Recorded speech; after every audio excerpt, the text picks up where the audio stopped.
Hello दोस्तों, आपका स्वागत है इंजीनियर सर्च लैब में। आज हम बात करने वाले हैं डिफेंस सेक्टर से जाना माना नाम एस्ट्रा माइक्रोवेव के क्वार्टर वन के रिजल्ट्स को लेकर के। तो चलिए देखते हैं कैसा रहा इनका क्वार्टर वन का रिजल्ट।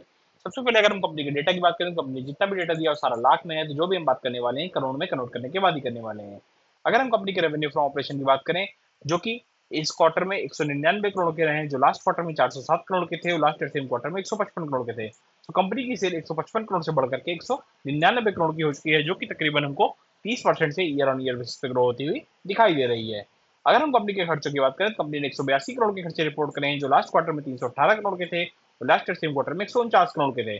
तो 149 करोड़ से कंपनी के खर्चे बढ़ करके 182 करोड़ के हो चुके हैं। इसका जो मेन कारण नजर आ रहा है वो इनके अदर एक्सपेंसेस हैं, जो कि 14 करोड़ से बढ़ करके 19 करोड़ के होते हुए हमको ईयर ऑन ईयर बेसिस पे दिखाई दे रहे हैं। अगर हम इसके एम्प्लॉय बेनिफिट एक्सपेंसेस देखें, वो भी 29 करोड़ से बढ़ करके 32 करोड़ होते हुए हमको दिखाई दे रहे हैं, जिसके कारण हमको इनके टोटल खर्चे भी ईयर ऑन ईयर बेसिस पे बढ़ते हुए दिखाई दे रहे हैं। अगर हम कंपनी के प्रॉफिट फॉर द पीरियड की बात करें, जो कि इस क्वार्टर में 16 करोड़ का रहा है, जो लास्ट क्वार्टर में 73 करोड़ का था, और लास्ट सेम क्वार्टर में सिर्फ 7 करोड़ का था। तो 7 करोड़ से प्रॉफिट इनका बढ़ करके 16 करोड़ का हो चुका है, जो हमको डबल से भी ज्यादा होता हुआ दिखाई दे रहा है। जो कि तकरीबन अगर हम परसेंटेज के टर्म में बात करें तो ये 125% के आसपास ग्रो होता हुआ ईयर ऑन ईयर बेसिस पे दिखाई दे रहा है।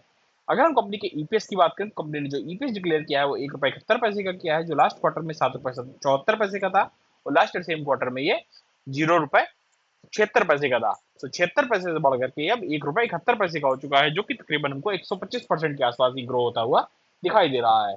तो दोस्तों, जहां कंपनी की सेल एक तरफ 30% के साथ ग्रो होती हुई दिखाई दे रही है, वहीं कंपनी का नेट प्रॉफिट तकरीबन 125% से बढ़ता हुआ, और ईपीएस भी तकरीबन 125% के आसपास ईयर ऑन ईयर बेसिस पे बढ़ता हुआ दिखाई दे रहा है। तो काफी शानदार नतीजे लिए हैं एक्स्ट्रा एक्स्ट्रा माइक्रोवेव ने इस क्वार्टर में। आपको ये नतीजे कैसे लगे, हमें कमेंट्स में जरूर बताएं। अगर हम दोस्तों एस्ट्रा माइक्रोवेव का कंपैरिजन पीयर कंपनीज के साथ करें, तो जहां इंडस्ट्री का जो पीई है वो 65.95 का है, वहीं एस्ट्रा माइक्रोवेव का पीई सिर्फ 58.77% का है। तो दोस्तों, पीई के मामले में इंडस्ट्री के पीई से हमको कम सस्ती नजर आ रही है एस्ट्रा माइक्रोवेव। हालांकि अगर हम इसे पीयर के साथ कंपैरिजन करें, तो पीयर में इसके डेटा पैटर्न्स का पीई 65.70 का है, जबकि एस्ट्रा का सिर्फ 58.77 का है। हालांकि हिंदुस्तान एरोनॉटिकल का पी एस्ट्रा माइक्रोवेव से भी काफी कम नजर आ रहा है, जो कि 36.67 के पी पर ट्रेड कर रही है, जबकि एस्ट्रा माइक्रोवेव 58.77 के पी पर ट्रेड कर रही है। हालांकि अगर हम बाकी की कंपनीज को देखें, तो भारत इलेक्ट्रॉन का पी भी 51.16 का दिखाई दे रहा है। अगर हम जेन टेक्नोलॉजीज का पी देखें, तो वो भी 50.56 का पी दिखाई दे रहा है। तो पी के मामले में कुछ कंपनियों से सस्ती दिखाई दे रही है, हालांकि कुछ से महंगी भी दिखाई दे रही है। अगर हम डिविडेंड यील्ड की बात करें, तो डिविडेंड भी कंपनी प्रोवाइड करती है, जो कि 0.22 का है, परसेंट का है। और बाकी का, जैसे हिंदुस्तान एरोनॉटिकल का है जो वो 0.88% का है, भारत इलेक्ट्रॉन का 0.62% का है।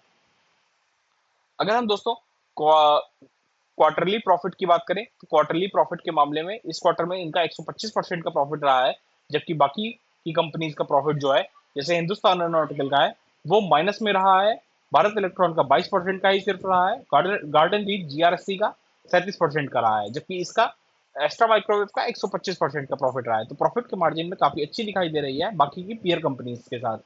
अगर हम क्वार्टरली सेल्स की बात करें, तो सेल्स में भी 28% की सेल रही है इस क्वार्टर में, जबकि बाकी की कंपनीज में जेन टेक्नोलॉजीज की तो माइनस में रही है, गार्डन रीच की 29% की रही है, और भारत डायनामिक्स की भी 29% की रही है, हिंदुस्तान एरोनॉटिकल की मात्र 10% की रही है।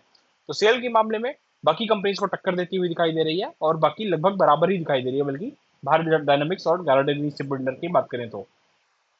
अगर हम आरओसी की बात करें, तो आरओसी में थोड़ी सी पिछड़ती हुई दिखाई दे रही है, जो कि सिर्फ 19.14% का आरओसी है।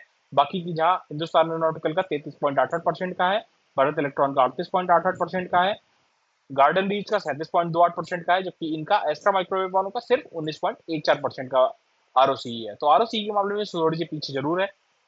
अगर हम आरओई की बात करें, तो आरओई के मामले में 14.87% का आरओई है, जबकि हिंदुस्तान एरोनॉटिकल का 26% का है, और भारत इलेक्ट्रॉन का 29% का है, जीआरएससी का भी 28% का है। तो अगर हम इनकी टॉप कंपनीज को देखें, तो आरओई के मामले में भी ये पीछे है अभी बाकी की कंपनी से। अगर हम 3 साल की सेल्स की बात करें, तो लास्ट 3 ईयर की सेल जो रही है वो 11.89% की रही है, जबकि बाकी की कंपनीज की बात करें, तो भारत डायनेमिक्स की मात्र 5.89% की रही है, और एच की 7.96% की रही है, जबकि एस्ट्रा माइक्रोवेव की 12% के आसपास रही है। तो सेल के मामले में काफी बेहतर दिखाई दे रही है बाकी की कंपनी से।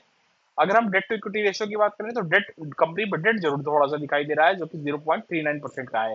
हालांकि बाकी कंपनीज पे डेट नहीं दिखाई दे रहा है। अगर हम ऑपरेटिंग प्रॉफिट मार्जिन की बात करें तो ऑपरेटिंग प्रॉफिट मार्जिन के मामले में भी थोड़ी सी पिछड़ती हुई दिखाई दे रही है। जहां एस्ट्रा माइक्रोवेव का ऑपरेटिंग प्रॉफिट मार्जिन 26% का है, वहीं बाकी कंपनीज का 37% का है, 38% का है और 29-31% के आसपास है। तो एचएल से अगर हम कंपेयर करें तो 31% से इनका सिर्फ 25%, 26% का ही दिखाई दे रहा है। तो मिले जुले से रिजल्ट हमको दिखाई दे रहे हैं, जहां पे कुछ पैरामीटर्स के मामले में बाकी कंपनीज को टक्कर देती हुई दिखाई दे रही है, कुछ में बेहतर दिखाई दे रही है। हालांकि बाकी आरओई आरओसी के मामले में पिछड़ती हुई भी दिखाई दे रही है। तो आपको ये डिटेल्ड कंपैरिजन कैसा लगा बाकी की कंपनी के साथ, हमें कमेंट्स में जरूर बताएं। ये वीडियो सिर्फ एजुकेशन पर्पज के लिए है। अगर आपको ये वीडियो अच्छा लगे तो लाइक शेयर सब्सक्राइब करना ना भूलें। मिलते हैं दोस्तों अगले वीडियो में किसी और कंपनी के क्वार्टरली रिजल्ट के साथ। तब तक के लिए हैप्पी इन्वेस्टिंग।